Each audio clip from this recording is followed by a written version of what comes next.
Hello BookTube, my name is Nathan and I am the Rambling Reviewer. It's been a bit. I already made a video today talking about that, so I'm not going to reiterate any of that. I wanted to make a quick video doing a tag for Shaketember. This is one of the events that I'm wanting to participate in this month. Shaketember is an annual BookTube event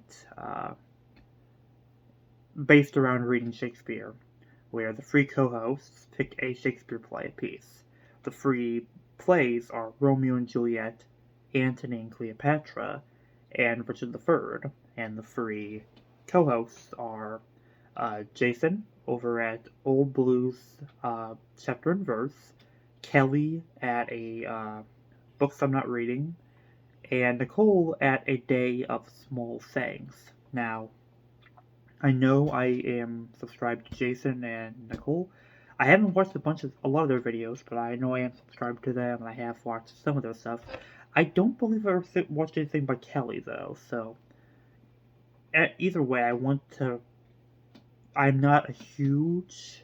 I've not watched a bunch of their videos, so hoping I can use this event as a excuse to get more acquainted with their videos, with their style of reading, with their backlog.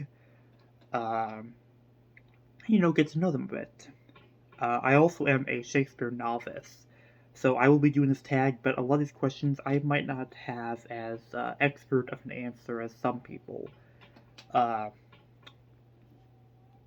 have read one of the plays that we will be reading. I have read Romeo and Juliet. I have not read Antony and Cleopatra and Richard III, though, so... But let me just jump right in. There are 12 prompts, by the way. First prompt is, what was your first experience reading Shakespeare, and what was it like? My first experience, I think many people, was I read it in high school. I read Romeo and Juliet, freshman year of high school. It did not go well. I did not enjoy it. I was not very literary minded at that time in my life, so I enjoyed reading, mind you. I just didn't really have an interest in any kind of deeper analysis of reading and really working for what I was reading. Just surface level reading. Which is fine, mind you. I have changed since then. But I didn't enjoy it. I thought it was a sappy romance. I thought it was stupid. I did end up really enjoying Hamlet, which I read a year later in my sophomore year. I credit that to the teacher who was teaching it, as well as other things in my life that were changing. Plus, I felt more connected to Hamlet as a character than I did to Romeo and Juliet. Has the reading of a Shakespeare play ever brought you to tears? What scene was it, and where were you when it happened? I couldn't tell you where I was when it happened. I couldn't even tell you if I ever have gone to tears from a play. I don't believe I have. I don't believe I ever did from Romeo and Juliet, or from Hamlet, or from Macbeth. I have read Tempest on my own, though, and I think the only part that possibly might have made me tear up was the chapter 4 monologue, or act 4 monologue, with Prospero kind of becoming very existential after he did the wedding illusion. So that's the only good answer I can give, and I'm not even sure if I teared up from that. Are there any people that have played a significant role in your Shakespeare journey? My teacher from sophomore year of high school very much taught me how to get more out of reading and how to get more out of literature in general. Do you have a favorite book or film about Shakespeare? I do not. I have not read any nonfiction works on Shakespeare. I have not read any fiction works with Shakespeare as a character, except for those I can think of as Sandman was the one issue was Midsummer Night's Dream, and I didn't even particularly love that issue all that much. I enjoyed it, but it's not something that stuck with me uh, comparative to other issues in that graphic novel, or graphic novels, rather. Which character in Shakespeare most resembles you, and in what ways? Hamlet. I have a lot of self-doubt, I get very conflictive, and I overthink things a lot. If I have something that I need to fix or some kind of conflict, I tend to overanalyze and overthink and wonder if my motivations are correct and wonder if my memory is correct and wonder and wonder and wonder. Which is a lot of what Hamlet does. He takes a long time trying to decide whether or not he should kill his uncle and his mom, or just kill his uncle, or do neither. Whether he should kill himself, even.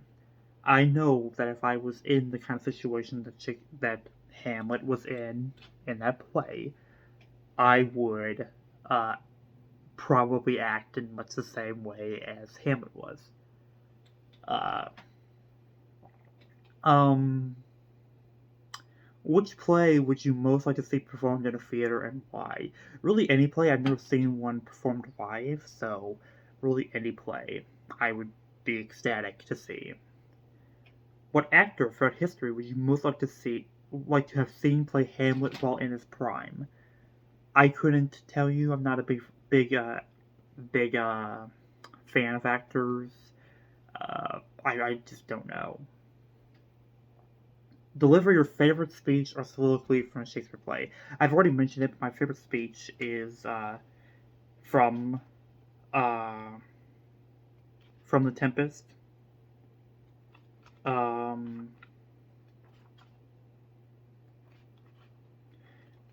it is, as I said, right after the fake wedding. Yep.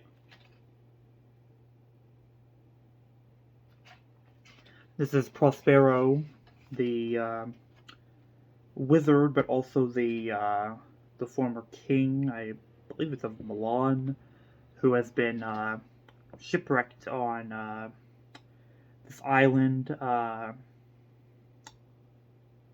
that was controlled by a witch named Ceres, and Prospero defeated Ceres, took control of the spirit that Ceres uh,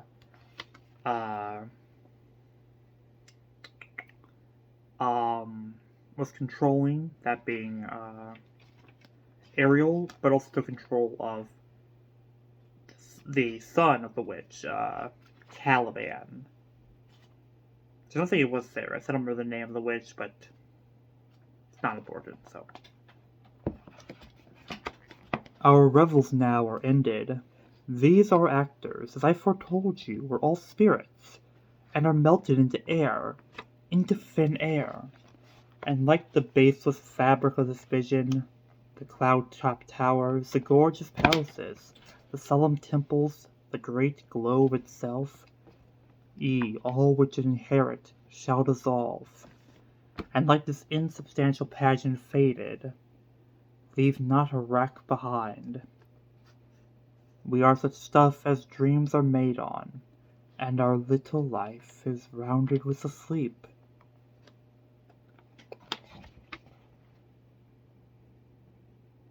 Sir, I am vexed. Bear with me my weakness. My old brain is troubled. Be not disturbed with my infirmity.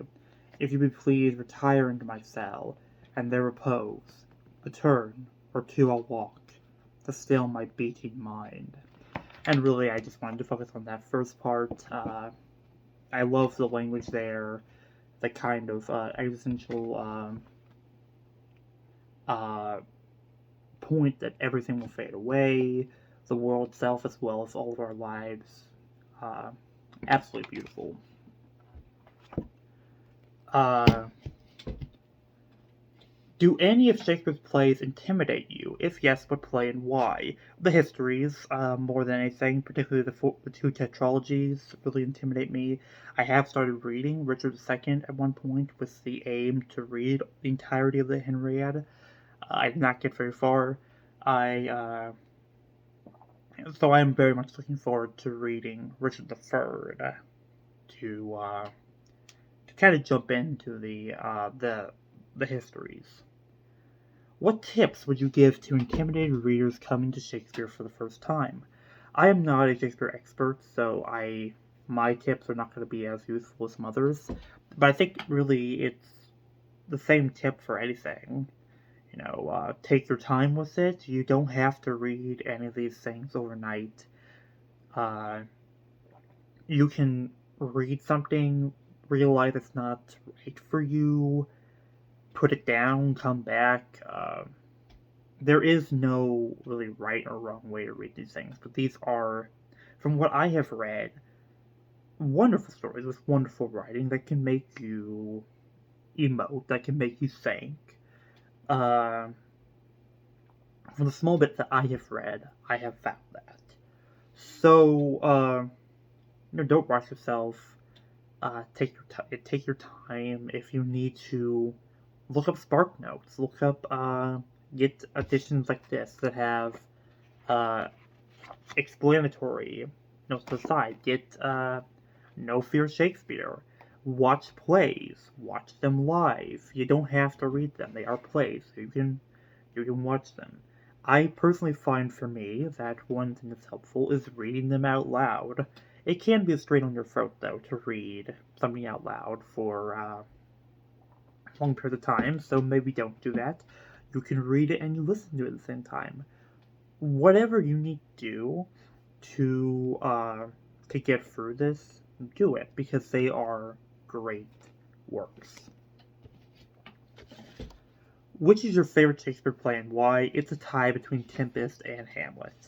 I love Hamlet for the psychological drama, the character of Hamlet himself, who I do feel a lot of connection to, and then Tempest for the kind of high fantasy drama. And then tag other booktubers. I am going to tag Brandy at the Booklectic, Sean at Sean D. Sandfast, and Roy at Roy Reads Anything. I don't know if any of these three have been tagged, but those are the three I am tagging. So I don't know if any of them will be able to take part in this. I know Sean is otherwise exposed right now, so but they're the booktubers who I do tag. So if any of them have the time, then I would be glad to hear their thoughts. All right, booktube. Bye. Have a great day.